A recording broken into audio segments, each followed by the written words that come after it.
Mr. Glass. Am I on? Right on cue, yeah. Thank you. Welcome. Good evening. Jordan Glass. My hearty congratulations to the former Mayor Stephen Otis, City Manager Paul Hsu, City Attorney Kevin Plunkett, Helen Gates, and all those whose hands grasped the throat and choked the life out of the ideas they pledged to serve. A man is silenced, but his message is quickened. So too, congratulations to all those who stood by and did nothing, whether under Niemullerism or the shabby cover of ongoing legislation.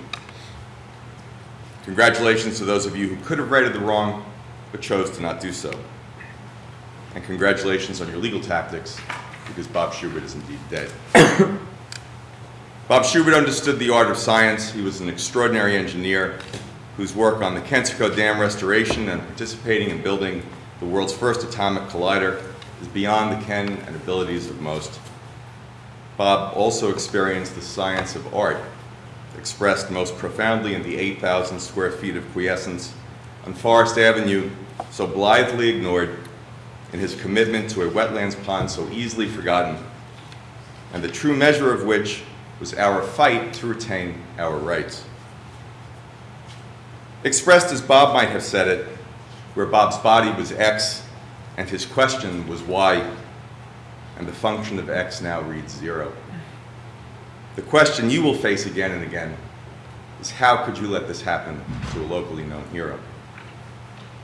Bob's function seeking why now equals tenfold what you thought you had beaten before, but we will ask why, and why again until you are forced to answer what you avoided, buried, polluted.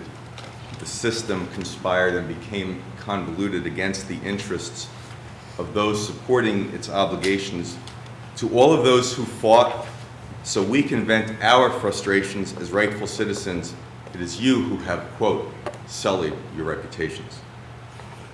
Where the function of S was Bob's soul, which while here was all but sucked out of him by gymnastic gaslighting, political gimcrackery, personal corruption, as Bob might have said, the decrement approaches 0, or the desecration of the system approaches its basest limit. His F of S approaches the infinite, and we who will carry on his message in his name will remember in this small place what you have done and what you failed to do. The flight of his soul naturally approaches the infinite, which is the natural limit of its function.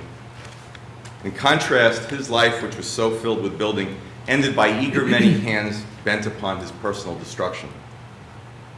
Mr. Hsu tried to silence Bob within a psychiatric snake pit, and Bob would not be moved.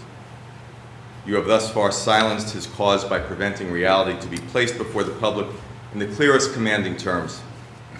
He never did get his due process to depose those in his government who were sworn to serve us all. Nonetheless, Bob was unmoved. You momentarily silenced his cause with shame by subterfuge, creating a mickle of threats a man of his physicality could not possibly possess.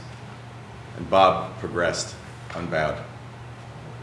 I am the amanuensis of my story, he said, as Bob had nothing for which to apologize. The purpose of government has become thus to keep things just good enough for us to think we ought to be silent. Dare we approach greatness, we need you less and less and your power base erodes. But if we approach true failure, we could rebel and your power would be threatened, so smart you are to keep the balance. But Bob saw it differently. Be the change you want to see in the world, said Gandhi, and so Bob tried. But he faced a greater difficulty as foretold by Edmund Burke. When bad men combine, the good must associate, else they will fall one by one, an unpitied sacrifice in a contemptible struggle.